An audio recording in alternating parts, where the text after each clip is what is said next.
Bonsoir, docteur. Et Bonsoir. merci d'accueillir les Malouins dans la course. Docteur Lemeunier, vous êtes pharmacien biologiste, vous êtes installé à Saint-Malo, dans un laboratoire à Saint-Malo. Pouvez-vous nous présenter ce labo, s'il vous plaît? Oui, donc je fais partie je suis installé sur Saint-Malo, je fais partie du groupe Biorand qui regroupe un certain nombre de laboratoires privés du nord du département. Ça va donc de Saint-Malo, Tinténiac, Combourg, et on va même jusqu'en Normandie, puisqu'on a plusieurs sites sur Granville, Avranches. Voilà. Oui, ce qui représente un territoire véritablement important. Assez conséquent, oui, tout à fait. Vous êtes en partenariat avec notamment l'hôpital de Saint-Malo. Oui, de façon assez récente, en fait, effectivement, et c'est un des côtés positifs de cette crise sanitaire, c'est qu'on a réussi à mettre en place un partenariat. On travaille de façon assez étroite pour la mise en place des tests avec à la fois le laboratoire de l'hôpital et le service de maladies infectieuses. Vous nous parlez de tests, c'est justement une des grandes questions actuelles. Où en sommes-nous sur les tests? Alors, les tests. Ce qu'il faut savoir, c'est qu'il y a deux types de tests. On a les tests virologiques. Donc, les tests virologiques, on parle aussi de PCR. Donc, ils sont réalisés sur des prélèvements rhinopharyngés et ils ont pour but de mettre en évidence le virus directement chez le malade. Donc, ces tests, ils sont jusqu'à ce jour utilisés que dans des indications très limitées. C'était les soignants symptomatiques, c'était les malades graves et puis les sujets en EHPAD. Et en fait, les indications étaient limitées, notamment du fait de la pénurie mondiale de réactifs, en fait. Pour justement pouvoir respecter au maximum ces indications très limitées, on avait choisi de collaborer avec l'hôpital pour les prélèvements. Et c'est une cellule qui s'était mise en place sur le CH de Saint-Malo qui réalisait les prélèvements sous indication de l'infectiologue Mathieu Dupont de l'hôpital. Voilà, donc ça Voilà. c'est un test. Donc ça c'est les premiers tests, ce sont les tests virologiques. Ce qu'il faut savoir, c'est que ces indications qui étaient limitées vont s'élargir très largement à partir du déconfinement, parce que ça va être l'outil numéro un qui va être utilisé pour tester les gens au moment du déconfinement.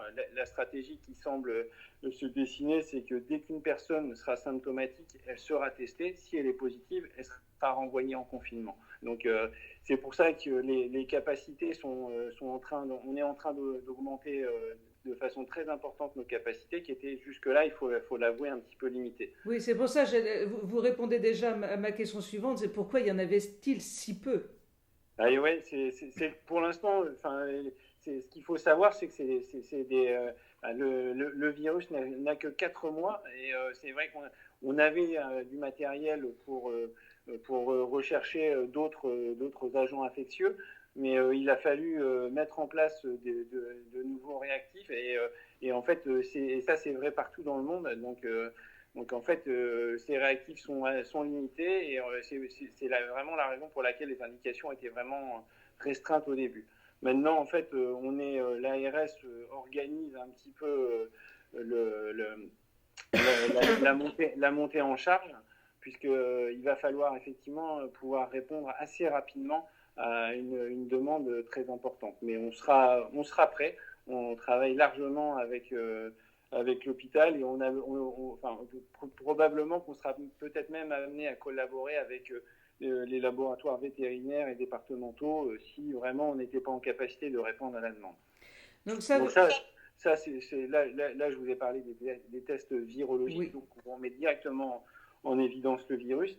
Il existe un deuxième type de test sur lequel on travaille également en collaboration avec l'hôpital. Ce sont les tests sérologiques. Donc le test sérologique, lui, il vise à aller rechercher les anticorps dans le sang du malade. Donc c'est réalisé sur une prise de sang. Et ces anticorps prouvent que le malade a été en contact avec le virus. Donc ces tests, pour l'instant, ils sont en cours d'évaluation. C'est pour ça qu'ils ne sont pas déployés de façon large, puisque en fait, on ne sait pas si l'immunité qui se met en place est protectrice, est à la fois protectrice et stable dans le temps. Donc on le déploie de Oui, façon... parce que finalement, il y a encore très peu de recul par rapport à tout ça. Ah bah complètement, ce que je vous dis, le virus, il a 4 mois. Les tests sérologiques, pour l'instant, il n'y en a aucun qui sont validés par les centres nationaux de référence. Donc c'est pour ça qu'on avance pas à pas. Et là, on avance en collaboration avec l'hôpital. Mais de la même façon que les tests virologiques, on va être au rendez-vous localement, puisque on est en cours d'évaluation et on sera prêt quand la stratégie d'utilisation va être clairement définie. Parce que pour l'instant, sur la partie, autant sur les tests virologiques, on commence à pressentir vraiment comment ils vont être utilisés, ce qui n'est pas le cas encore des tests sérologiques. Mais de façon assez évidente, ils seront utilisés dans le déconfinement. Alors justement, parlons un peu de ce déconfinement. Docteur, on arrive tranquillement vers le 11 mai, on s'en rapproche chaque jour un petit peu Oui. plus. Est-ce qu'on peut aborder ce déconfinement sereinement? Donc, c'est une question compliquée. Alors, ce qu'il faut savoir, c'est que localement, on a été très préservé. C'est que nous, le confinement, il est arrivé dans notre région de bonne heure, ce qui fait que, en fait, notre système de santé n'a pas du tout été débordé. Le revers aussi, c'est qu'une faible partie, et ça, les tests de sérologie qu'on a pu faire sur un petit panel le montrent, c'est qu'on a une très faible partie de la population qui est immunisée. Donc probablement moins de 5% des patients de la population malouine et de la région est immunisée contre le Covid. Donc ça va poser un problème, ça complexifie la stratégie de déconfinement. Donc ce que je vous disais, ce qui se pressent, ça c'est au niveau national, c'est qu'en fait il va falloir isoler très rapidement, au moment du déconfinement, il faudra être capable de réisoler très rapidement les malades identifiés pour éviter la diffusion du virus dans la population. Voilà, donc ce sera le travail des médecins, des soignants. Les médecins dépisteront et nous on testera. Et en fait, quand les gens seront testés positifs, il faudra qu'ils retournent en confinement. Alors la durée du reconfinement n'est pas encore claire. Je pense que ça sera au moins 2 semaines. Mais tout ça va nous être annoncé au niveau gouvernemental dans les semaines à venir. Mais voilà. Bon, eh bien, docteur, merci beaucoup pour ces précisions. La situation reste tout de même un peu tendue, on l'imagine bien. Tendu, mais maîtrisé quand même. Localement, c'est vrai qu'on a vu que les libéraux se sont bien organisés, mis en place le centre Covid, qui a été un outil qui a bien rendu service pour faire une filière dédiée au Covid.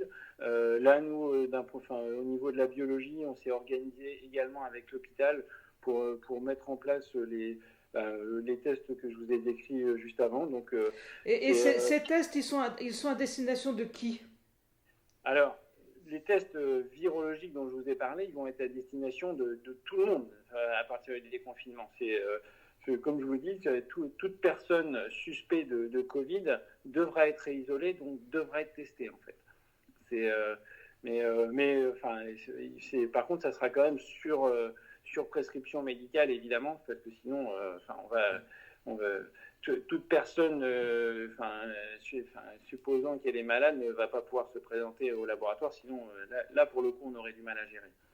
Très bien. Merci, docteur, pour votre invitation à vous suivre dans toutes ces prérogatives. Il va falloir bien suivre tout ça et continuer à être bien prudent.